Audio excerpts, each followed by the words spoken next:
Hey, welcome back to Better Than Yourself. Today on Better Than Yourself, eggplant. I'm gonna make some fermented eggplant.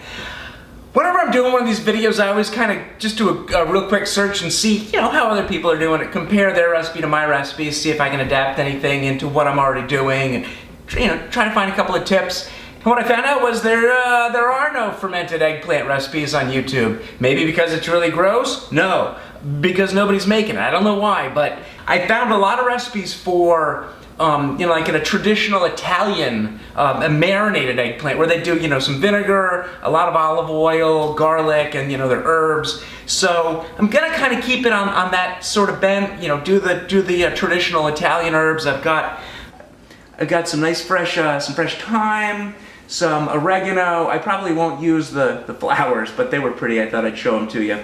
And some fresh Italian parsley, good whack of garlic, and then my eggplants. Now, when you're buying eggplants, you ever notice how sometimes you get eggplants and maybe you're making your baba ganoush, maybe you're making, just some roasted eggplant, and sometimes they're full of seeds and it's really bitter?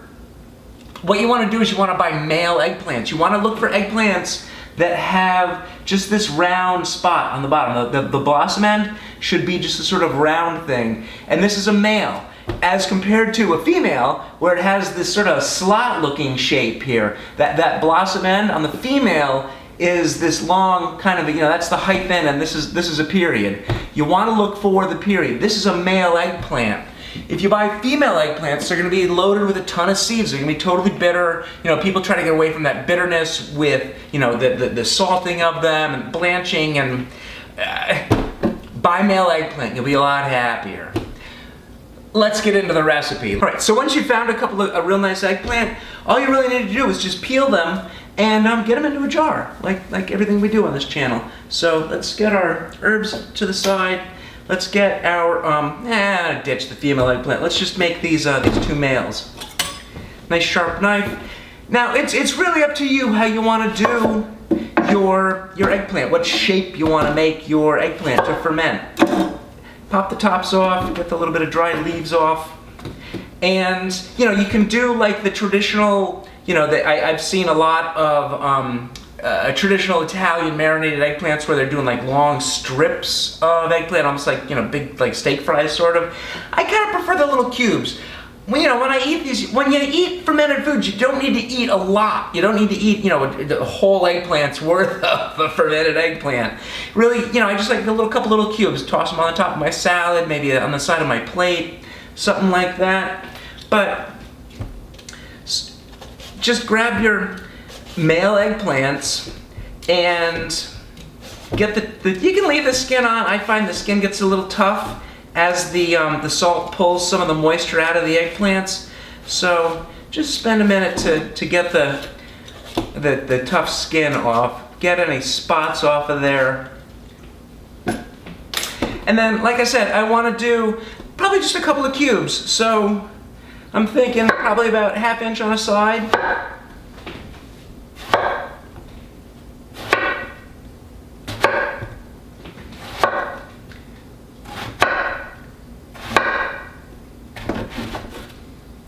Any kind of weirdness inside you can cut out. I usually, if that's the beginning of some rot, if that's the beginning of something gone bad in the eggplant, you really don't want to perpetuate that. The fermentation step is really just going to really kind of build on whatever's going on in there. And then what? Just kind of, cut them into whatever size you like. Like I said, I'm doing probably 1/2 inch cubes.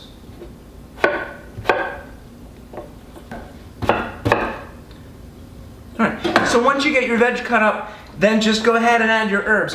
We'll do a little bit of peeled garlic. We remember peeling garlic from the first video we did. Check.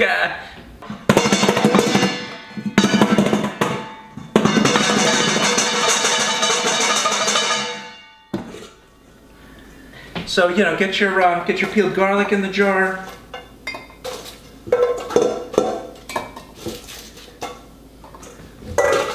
And then, I don't know if I like these oregano flowers, but we'll get our oregano in there, our basil, our thyme, and then load it up with our nicely diced eggplant.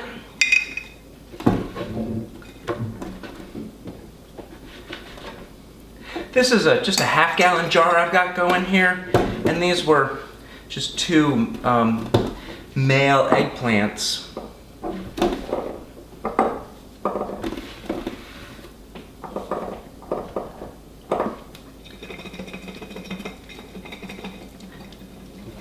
A little shake down here, get the rest of our herbs in there. No skins, thank you. Now, we've got our veg lined up. You can do some pickle pebbles, you can do, you know, some of these little glass weights, but these just literally drop into the jar. And then with a bigger jar like this, I actually like to use a couple, and then you can kind of spread them around and make sure they're holding down all the veg. Just do however. This obviously, you know, like when you cook eggplant or you marinate it for a while, how it all kind of shrinks. So you're gonna want, you know, a couple of pickle pebbles in there just to kind of hold everything down as the eggplant just sort of does what it does when you ferment it. We'll see when this is done. But that's ready to go. Let's get some brine going. Your brine recipe, if you've been watching the show, the brine recipe hasn't changed. The brine recipe is my favorite here, Selena Naturally salt, sea salt. And for a half gallon of water, I'll just do 3 tablespoons of salt.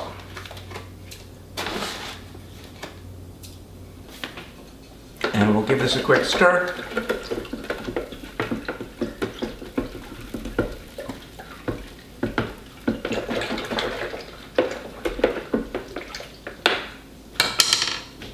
And then we'll load up our jar with our brine.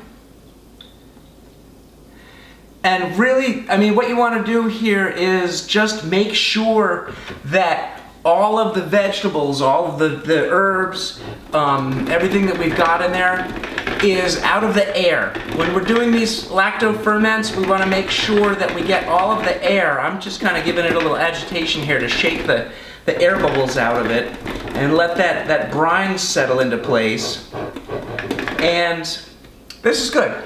Let this go for, you know, a week, 2 weeks, you know, however you like your ferments. And then, you know, after maybe a week or so, dig one of these little cubes out of here and give it a taste and see that it's delicious.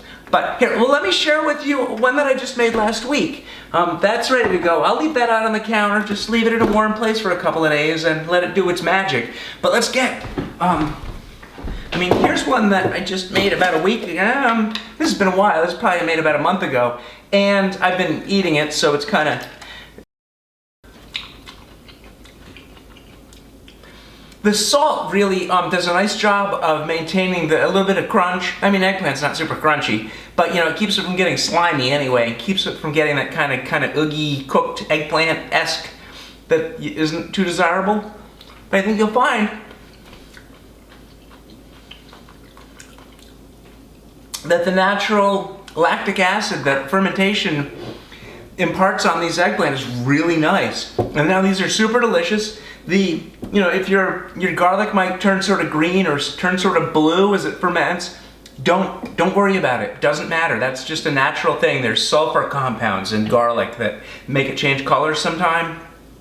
So you might see your garlic turning blue, turning green, not a big deal. But I think you'll really like this recipe. I've really enjoyed fermenting eggplant this summer, and I'm glad I've gotten into this and gotten away from, you know, that oily sort of marinated eggplant that you see so much of. And I think this is a nice healthy twist on some summer eggplant. So if you've enjoyed this video, make sure you click below, subscribe, hit the bell so you get notified. I've been trying to get these videos out once a week. Make sure you hit the campaign to pick up a Better Than Yourself t-shirt. The links are below. If you have any questions, leave a comment down below. You know, I get them right on my phone, so I'm always, you know, answering people's questions about fermentation. And whatever I can do to help you get into some good, healthy probiotic food, or, you know, start fermenting some things, let me know. And make it better than yourself, guys. See you next week.